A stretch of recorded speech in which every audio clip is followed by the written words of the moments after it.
Welcome back one final time to Hot Roster today, the Hot Culture Show. And we are talking one more fictional card, but this one has great significance to your season-long NFL leagues. The waiver wire Week 9 card. So good, it should be real. So, Kane, we're basically talking some running backs, some wide receivers, some quarterbacks, some positional battles here. Guys who you might have this dilemma in real life as to who to pick up on the Week 9 waiver wire. And the first one we have here is probably one of the more interesting running back conundrums we've had all season, because I know you play in some season-long leagues too, Cam. There hasn't been that one big injury that sent a guy to the top of the waiver wire claims list. It's, oh man, you have to spend all your fab budget on this guy. He's going to change your season. That hasn't happened yet. Like Charkandrick West the other year? Exactly. So we all remember Chark West and how he was supposed to be the guy last year, and how Spencer Ware sort of came out of nowhere and took his job last year, made it a pretty even split. So we've got a weird situation in Kansas City where, Ware leaves that game with a concussion. Apparently, he was checked on the sideline, passed the first level of the protocol in game, could not pass the second. That's concerning. That is concerning. So he's going to be in the week-long concussion protocol. We really have no semblance of how that could shake down. So he is probably questionable, I would say, right now to play this weekend. Jamal Charles going to visit Dr. James Andrews to check out his knees. That's never good. Probably won't dress for this game either. So there's a huge hole here for Charkandrick West against a porous Jacksonville Jaguar defense. On the other side, though, you have Anton Smith, 31-year-old, 5'9" Anton Smith, who we talked about on the show yesterday. In a weird situation. The game starts on Thursday. You got to make this call very quick. Seems like he was the guy, at least in conjunction to Peyton Barber, in that one game. But he's an unproven commodity, Don't you feel like it's going to be more of a split? Yeah, I do. I do think it's going to be more of a split. That's the thing. Jaquiz Rogers, when he won the job, he kept it because he was absolutely carving up defenses, and then they went to him, and he was getting touches galore. What? Wasn't it 59 in 2 games just on rushes alone? So now, Charkandrick West, Garian, he's a proven commodity. 5 touchdowns in 2015, too. This is among a lot of injuries. As for Jamal Charles, you can't trust him. He's on my fantasy team. You talked about Dr. Andrews. That's concerning. I don't think he's going to be the top dog in Kansas City.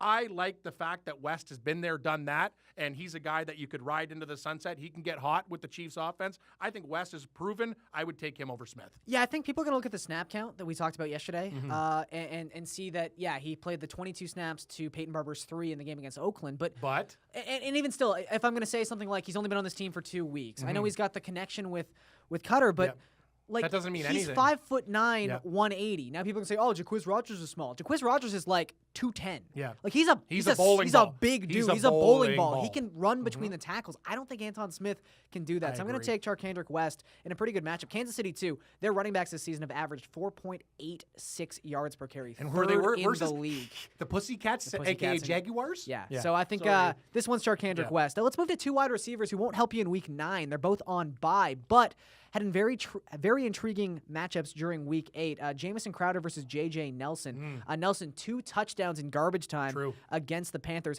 has now been listed as a starting wide receiver by Bruce Arians. Now, starting in Arizona, they run a lot of 3 wide receiver sets, so that means he's still technically behind Fitz and John Brown. But that 4.28 40 speed that he ran last year at the Combine, obviously very intriguing to people, but Jamison Crowder just keeps scoring touchdowns, just keeps getting receptions and targets in a Washington Redskins offense. It's pretty good. I love Crowder. You talked about it, Gary, and the 40 receptions, almost 500 yards, 4 touchdowns this year. That's fantastic. Back-to-back 100-yard games.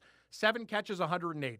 9 catches, 107, and a touchdown. He is the guy. We see Jordan Reed come back in London, yet they're going to Crowder. Yeah. Crowder can do a lot of good things. He's getting targets. He's getting catches, and these weren't in garbage time. This is a close game against Cincinnati. I love what I'm seeing out of Crowder, and he, the last couple, 22 targets his last couple games? Sign me up. Chowda? No, Crowder. And he doesn't even look like a red zone threat, but right now he's 5th in the NFL in red zone targets. They go to him in the red zone. Cousins going to him. It might not make sense, but it's what's happening. It makes sense to us. It's a large enough sample size at this point where you have to buy into it. I will say, though, these guys are like completely diametric opposites. So it's kind of how you want to play your fantasy team. I think Crowder, his average depth of target this season is 7.5 yards. He catches 75% of his passes because it's so short and these intermediate routes. He could break them. So in a PPR, he's like the safe guy. He's a guy who can get some volume. And as I said, he's used in the red zone. J.J. Nelson is a guy who's going to run deep.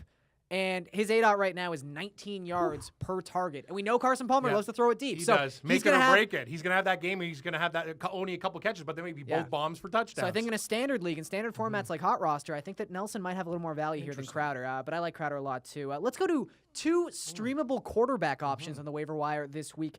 Colin Kaepernick gets the Saints. I like it. Ryan Tannehill gets the Jets. Both of these defenses top 10 in fantasy points allowed to quarterbacks, Cam. If your quarterback's on bye or maybe has a tough matchup, which of these 2 guys would you trust more in Week 9? It's interesting. Breaking it down, Tannehill 1,728 yards divided by it in the 7 games. It works out to 246.8, right? But I look at Kaepernick, I'm like, the 165 game passing doesn't look good. But then I throw in the 75 yards rushing, and we have almost the same guy, Kaepernick and Tannehill. Yeah. They're very similar. It's actually a great job by the guys because I'm looking at them and I'm seeing mirror images of each other. Kaepernick, though, more dangerous with his legs. I think he's a better option. Tannehill, 7 touchdowns, 7 interceptions.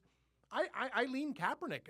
What do you think there, Gary? I think I have to lean Kaepernick too, and it's going to be because of the feet. It's because of the feet. It's because of the floor he gives you with those rushing yards, and also it's going to be very interesting to see. And I don't know what's going to happen for Adam Gase's game plan against the Jets because as bad as the Jets have been overall as a defense, they're still very, very good against the run. The reason the Dolphins have had success the last 2 weeks is because they've run the ball down other teams' throats. Their offensive line has been absolutely dominant. In the last 3 weeks, they have the lowest pass ratio in the NFL at 46.3. Their last game against Buffalo threw the ball just 38% of the time. So Tannehill's better when they got a running game. It's going to be curious to see if Gase, for how long Gase tries to run the ball, or if he tries to run the ball, because that's my fear with Tannehill right now. It's just there's not enough dropbacks. There's not enough attempts. It's Jay Ajayi's team right now. Yep, it is. So I'm going to go with Colin Kaepernick and the rushing yards against a porous Saints defense. Before we get out of here, Cam, Tyreek Hill, big game in terms of targets and yards up against Kenny Britt, who's still 15th in wide receiver receiving yards this season. I love Tyreek Hill. In college, he was a burner. He slipped in the draft because he had problems. But now what?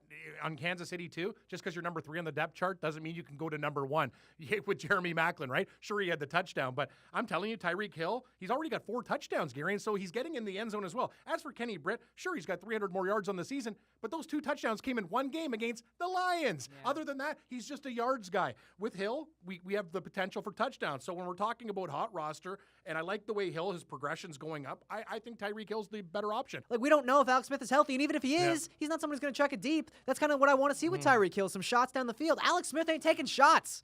You know that, Cam. Foles hit him. Foles might have, but apparently Alex Smith doesn't have a concussion. Yeah. So we'll see about that. I'm going to take Britt. I think Cam is going to take Hill on that one. And we are out of here, guys. That is it for HotRoster today. We broke down some culture, some pop culture, Justin some baseball, Bieber and some TV. Kaepernick. Great. For Cam Stewart, I'm Gary and Thorne. We'll catch you guys tomorrow.